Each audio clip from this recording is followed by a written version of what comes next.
તમે જુઓ,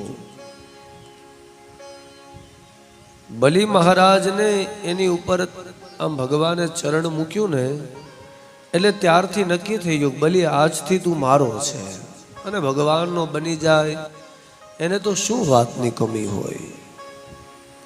વરુણ પાસથી બલિને પહેલા બાંધી દેવામાં આવે છે, કારણ દેવતાઓનું રાજ્ય દૈત્યોએ છીનવી લીધું હતું. ઇન્દ્ર હુકમ કરે અને વરુણ એને પાસથી બાંધી દે છે. બંધનમાં બલિ છે, ભગવાન સામે ઊભા છે.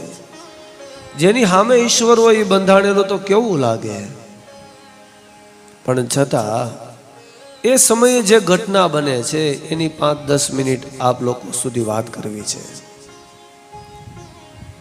બલિ મહારાજ બંધનમાં છે અને બરાબર એ જ સમયે ત્યાં બલિના દાદા તે પ્રહલાદ છે. પ્રહલાદ પ્રગટ થયા, દિવ્ય પુંજ. પ્રહલાદ તે એક સૂર્ય સમાન વિરાટ ભક્ત છે. પ્રહલાદ આવ્યા એટલે જ્યારે જ્યારે પ્રહલાદ પ્રગટ થાય ત્યારે ત્યારે બલિ એની સેવા કરે, પૂજા કરે, નમસ્કાર કરે. અત્યારે તો હાથ બંધાણેલા છે એટલે બલિથી કશું બોલાતું નથી, ખાલી મસ્તક ઝુકાવ્યું, આંખમાંથી આંસુઓ વહે છે. પ્રહલાદ ભગવાનની સ્તુતિ કરે છે, હે પ્રભુ, હે નારાયણ, આ મારો પૌત્ર છે, આપની ભક્તિ કરે છે, ભલે દૈત્ય કુળમાં હોય.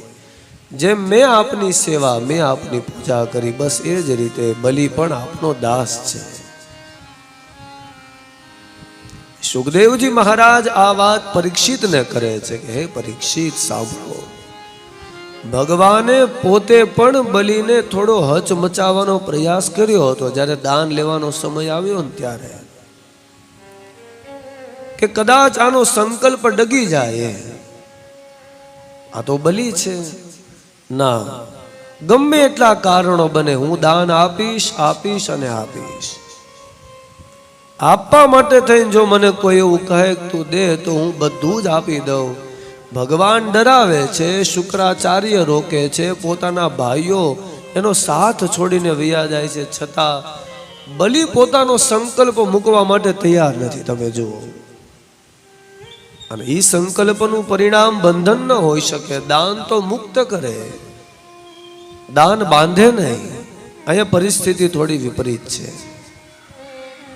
જેને 3 ડગલા જમીન આપી એ બલિ બંધાણેલા છે.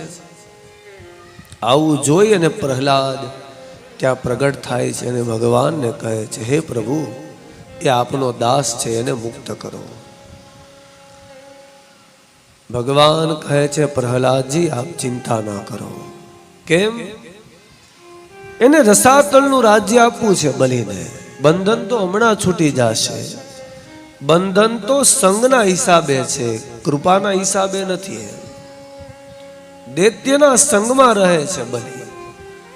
દૈત્યનો સંગ એટલો આવિર્ભાવ થઈ ગયેલો અને દેવતાઓ સાથે શત્રુતા છે. દેવ કે દૈત્ય બંનેમાંથી જેનામાં પડો અંતે બંધાવવાનું જ કામ આવે છે.